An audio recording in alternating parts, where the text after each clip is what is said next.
Ahí está. Bueno, entonces, decíamos, estamos iniciando una nueva clase de análisis jurisprudencial en la UNPAS. Miércoles 24 de junio vamos a continuar con la unidad 4 de análisis de casos, donde vemos algunas sentencias de la Corte precedentes, y son de las unidades donde vemos la estructura del Poder Judicial, de la Corte, del Consejo de Magistratura, etc. Las cuestiones más conceptuales, procedimentales y de funcionamiento. Aquí lo que vamos a ver son derechos, cómo se aplican los derechos en la práctica, cómo se controlan a través de la actuación judicial, la constitucionalidad de las normas, y en particular a través de la aplicación de los principios de razonabilidad e igualdad, que es específicamente esta unidad 4. Ya hemos visto el fallo Castillo sobre educación religiosa en escuelas públicas en la provincia de Salta, junto con el amicus curiae presentado por las universidades nacionales, con nuestra querida UNPAS a la cabeza. Hoy vamos a ver Hoff, Pedro y Arenzón, donde analizamos la razonabilidad de una serie de normas y constituciones provinciales a la luz de los estándares que impone la Corte de acuerdo a las normas constitucionales y convencionales. Así que bueno, vamos a darle lugar a las alumnas Marina Fragán, Janina Gómez. Buen día a ambas. Todo el panel es vuestro, así que a lucirse nomás. Buenos días, profe. ¿Podría, por favor, ponernos de hospedadoras? Porque vamos a pasar un video introductorio, digamos. Make host. Ahí está Marina, y ahora vamos a ver a Janina. ¿Cómo hago esto? Te puse a vos, Marina, ¿podés hacerlo vos? Sí, yo lo tengo acá en el compu. Bueno, adelante. Bueno, buenos días a todos. Este es un fallo de la Corte Suprema de Justicia del año 1984. El accionante se llama Gabriel Arenzón y al que lo demanda es al Ministerio de Educación. Yani. Presentar el video porque más que nada en el video contamos bien todos los hechos más trascendentes y después procedemos al análisis nosotras. A ver, me tienen que decir si se escucha. Sí. Sí, se escucha. Perfecto. A ver.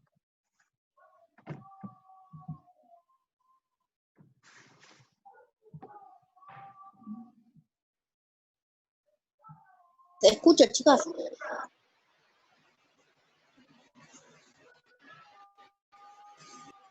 ¿Se ve eso? Sí. Sí. Sí, se ve.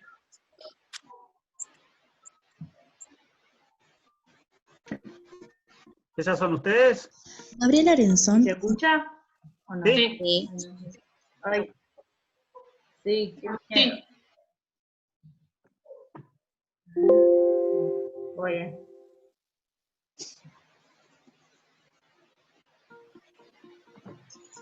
Gabriel Arenzón se inscribió para cursar la especialidad de Matemáticas y Astronomía en el Instituto Superior de Profesorado Joaquín González. Al momento de realizarse los estudios médicos, se encuentra con que el certificado de aptitud psicofísica le es negado por no cumplir la altura mínima, la cual era de 1,60. Él mismo vio una afectación a sus derechos, por lo que impuso un recurso de amparo contra el Ministerio de Educación. Finalmente llegó hasta el Tribunal de Primera Instancia, considerando que no era razonable excluir al accionante de los cursos de capacitación docente por la causal cuestionada, y que si bien hay una determinada exigencia psicofísica, esta no debe traducirse en pautas inflexibles. No conforme con lo resuelto por el acuo, la representación estatal interpuso un recurso extraordinario por entender que la vía del amparo era inadecuada por la existencia de remedios administrativos más idóneos, implicando, además, una tácita declaración de inconstitucionalidad mediada por el inciso D del artículo 2 de la Ley 16.986. El Procurador General coincide con lo resuelto por el acuo y se remite a la posibilidad de declarar en el juicio de amparo la inconstitucionalidad de normas federales cuando su oficio de la ley fundamental aparezca como manifiesta. Menciona que el inciso B y D de la Ley 16.986 no debe interpretarse de manera literal absoluta, ya que sería opuesta a la Constitución y equivaldría a destruir la esencia misma de la norma, en cual tiene el propósito de proteger los derechos sustanciales de las personas.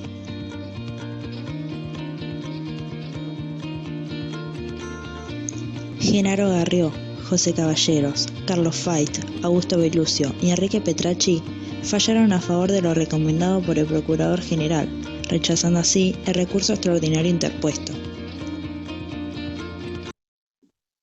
Esta Corte considera, en efecto, la resolución 957/89 del Ministerio de Educación, con arreglo a la cual se exige una estatura mínima 1,60 metros a los varones que deciden ingresar al Instituto Nacional Superior de Profesorado Dr. Joaquín González para seguir estudios de matemática y astronomía, comporta una reglamentación manifiestamente irrazonable de los derechos de enseñar y aprender. Además, afecta a la dignidad de las personas que inicuamente discrimina y, por lo mismo, conculca las garantías consagradas en los artículos 14, 16, 19 y 28 de la Constitución Nacional. Argumentos de la parte demandada. Evitar una excesiva discrecionalidad en el manejo de dicho tópico. Una talla muy por debajo de la media normal para el sexo de que se trata constituye un serio obstáculo para el buen desempeño docente. El docente debe ser físicamente apto para la enseñanza y poder estar bien plantado frente a los alumnos, y no perder autoridad. Las limitaciones que tales normas impongan deberán ser equitativas y razonables.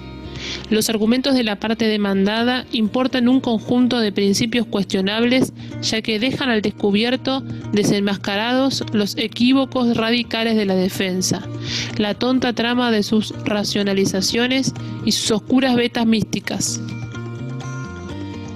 No es necesaria una inteligencia muy trabajada del asunto para comprender los principios de la ética elitista, perfeccionalista y autoritaria, que sirven de sustento ideológico a la regla impugnada.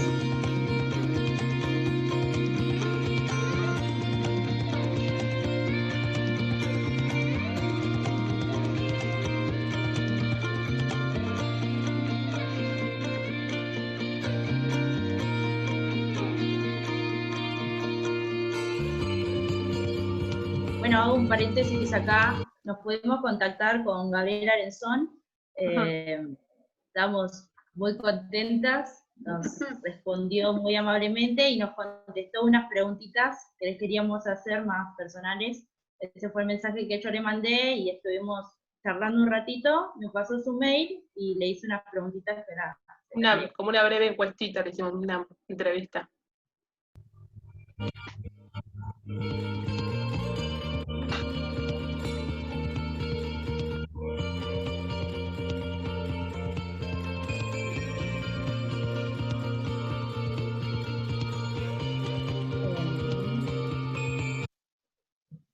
Le puse, buenas tardes profesor, nuevamente soy Marina, le dejo las preguntas. Se siente incómodo, prefiere pasar por alto alguna de ellas, lo entenderé. Luego de recibir la notificación del instituto, ¿la decisión de buscar un recurso judicial fue espontánea? ¿Influyó en usted la realidad política, social y cultural que el país estaba atravesando en ese momento? 2. Transcurrido 36 años de tan valioso fallo en nuestra jurisprudencia, ¿piensa que sigue habiendo prejuicios basados en una supuesta imagen ideal de los profesionales? Para finalizar, queremos agradecerle el tiempo que nos ha dedicado, y si gusta nos encantaría saber cómo ha sido su experiencia tanto cursando la carrera como luego ejerciendo la profesión. Y nos contestó.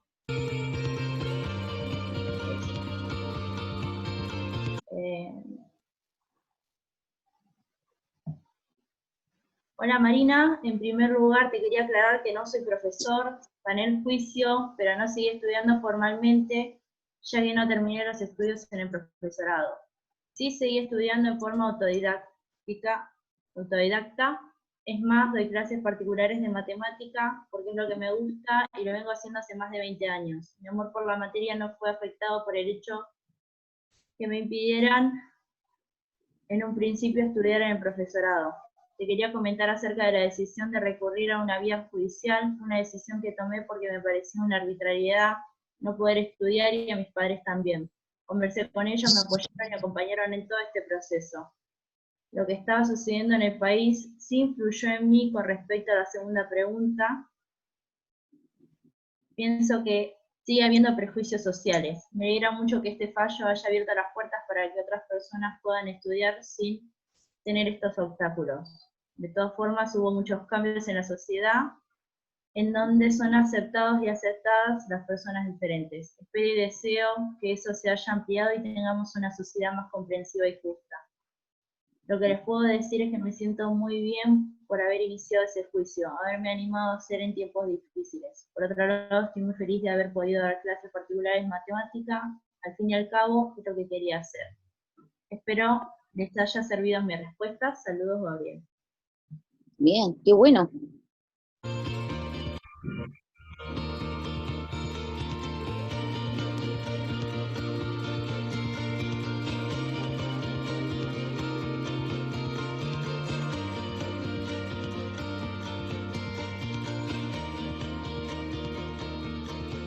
Listo.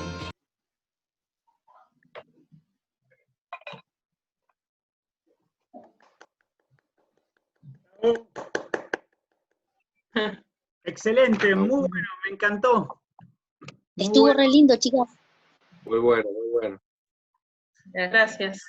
Antes de meternos Estamos a en fondo, para... a fondo, cuéntenos cómo fue la experiencia del armado, cómo lo contactaron al profesor Gabriel, cómo fue Profesor que no es profesor. el detrás de escena, cuenten.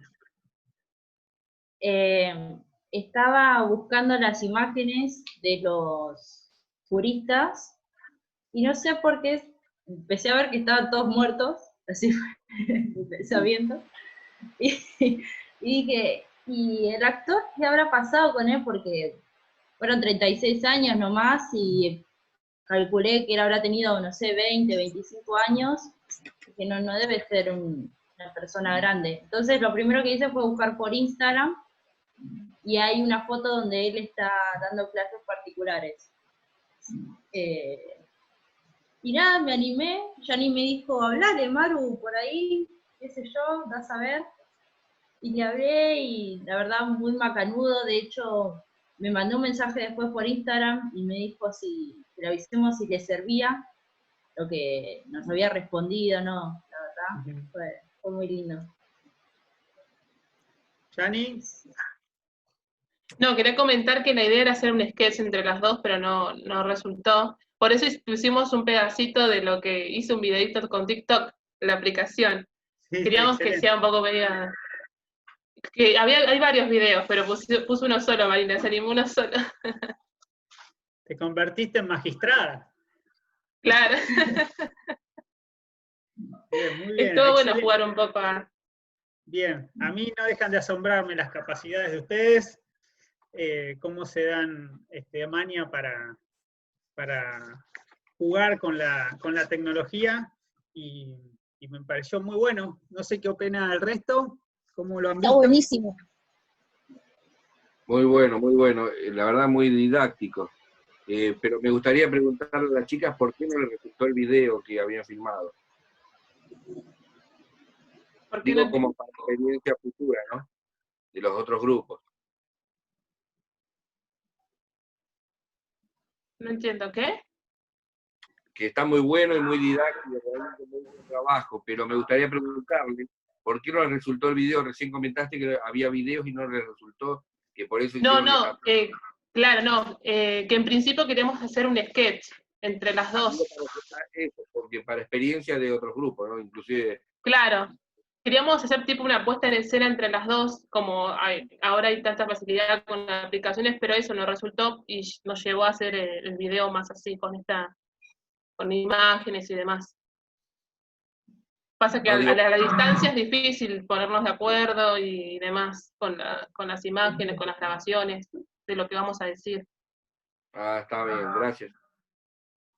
Teníamos Bien. muchas ideas, igual. Era Muchas. como un conjunto. Usted dijo que se divertía mucho dando este fallo, entonces yo digo, hagamos un sketch, una obra de teatro, no sé, volaba por cualquier lado yo, y después hicimos algo como más nuestro, pero le queríamos dar nuestro toque. Bien, es cierto eso. Yo me divierto mucho porque me subo arriba a las sillas, empiezo a caminar. Como también me siento identificado con Mr. Arenson, porque somos los dos petizos, entonces sí, en clase me suelo entretener haciéndome el alto y gritando y esas cosas. Cuéntenos sobre el fallo en sí mismo, cómo les resultó el estudio, les pareció simple, tenían las herramientas para analizarlo. A mí, yo personalmente tuve que indagar un poco, investigar con respecto a las cuestiones más conceptuales de racionalización, discrecionalidad. Son argumentos que por ahí todavía no los tenía, y eso tuve que, para relacionarlo con el fallo, ¿no? Uh-huh.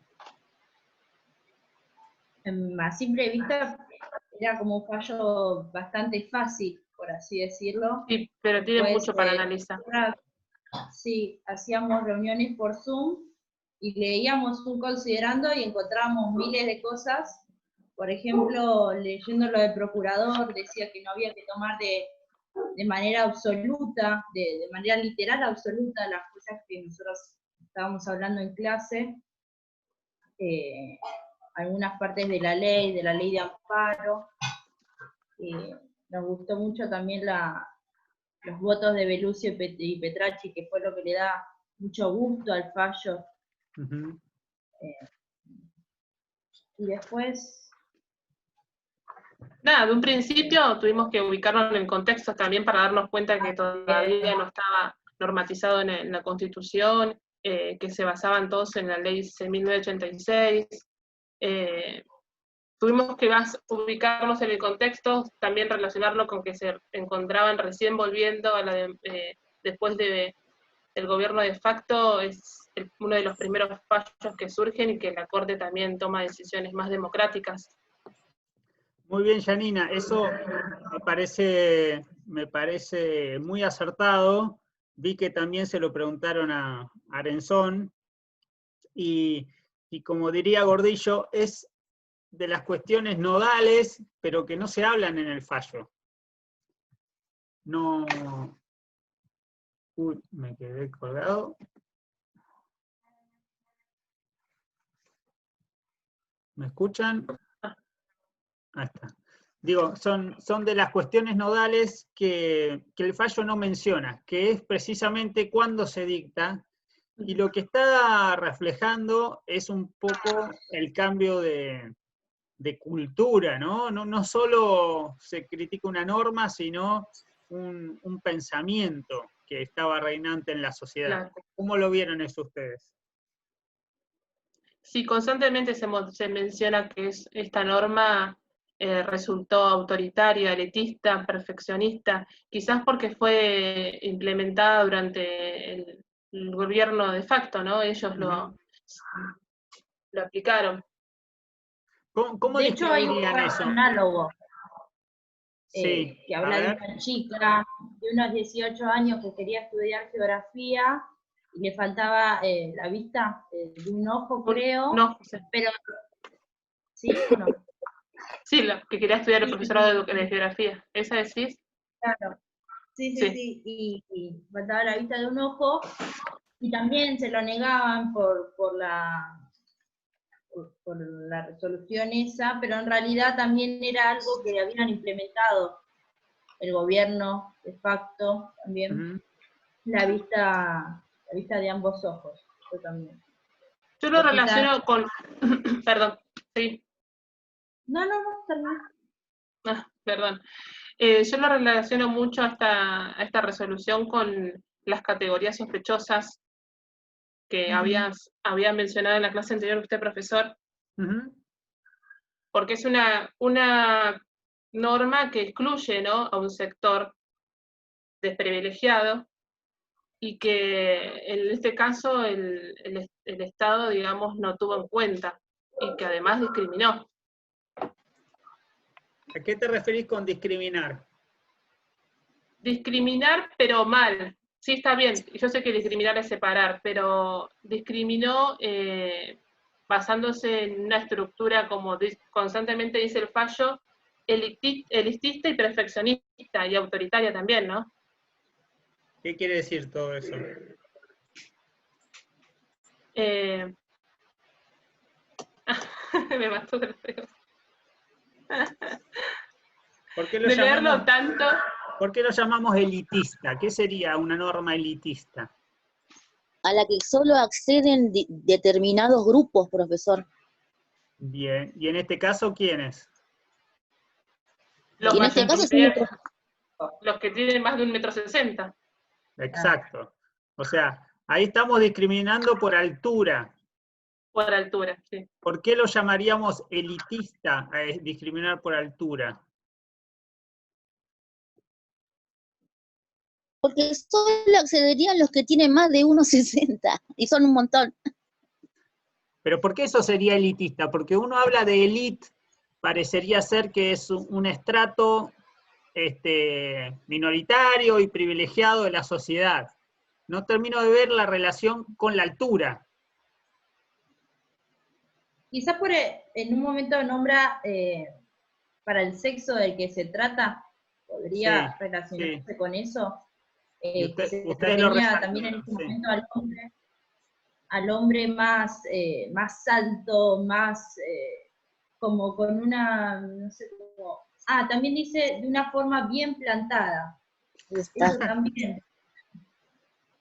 Bien, muy bien. Podría ser, Sí, podría ser porque, digo, la relación con la elite o lo elitista podría establecerse desde el momento de que recién la compañera habla de lo que hablan en el fallo de una altura determinada para el hombre, y justamente lo que establecía de alguna manera, llámese, por ejemplo, el concepto de raza, que cambió también, que antes se decía raza tal o raza cual. Bueno, justamente el hombre debía ser, para ser hombre, de determinada altura hasta determinada altura. O sea, después, justamente en ese tramo, se podría llegar a ver una relación con lo que es la élite, digo, ¿puede ser? sí, tiene que ver. Para integrar un determinado grupo social, el hombre debería tener tal o cual característica. Sí, Hasta allá, como, no estamos hablando de lo económico, ¿no? es una imagen marcial, ¿no? Como, digamos, el ejército marchando, todo recto, alto, rígido, con una impronta así de autoridad. Lo que está en el fondo de este fallo es discutir en qué consiste la autoridad de un docente, pero de cualquier autoridad, o sea, de cualquier persona que tiene una cuota de poder. Aquí es en la universidad. Pero lo que se está discutiendo es eso, ¿cómo calificamos a alguien con autoridad y qué requisitos le imponemos para ser autoridad? Yo digo, para ser profesor necesitas tener un título secundario, parece razonable. Necesitas tener una altura mínima, ahí está más complejo. Está por cortar, así que se corta y volvemos en un minuto con otro link. Dejo una pregunta. ¿En qué consiste para las chicas? ¿En qué consiste el análisis de razonabilidad en este fallo? ¿Dónde es que la Corte pone el eje para decir esta decisión fue arbitraria, esta norma es irrazonable a la luz de la Constitución? Okay. ¿Les parece? Vamos a un corte y volvemos.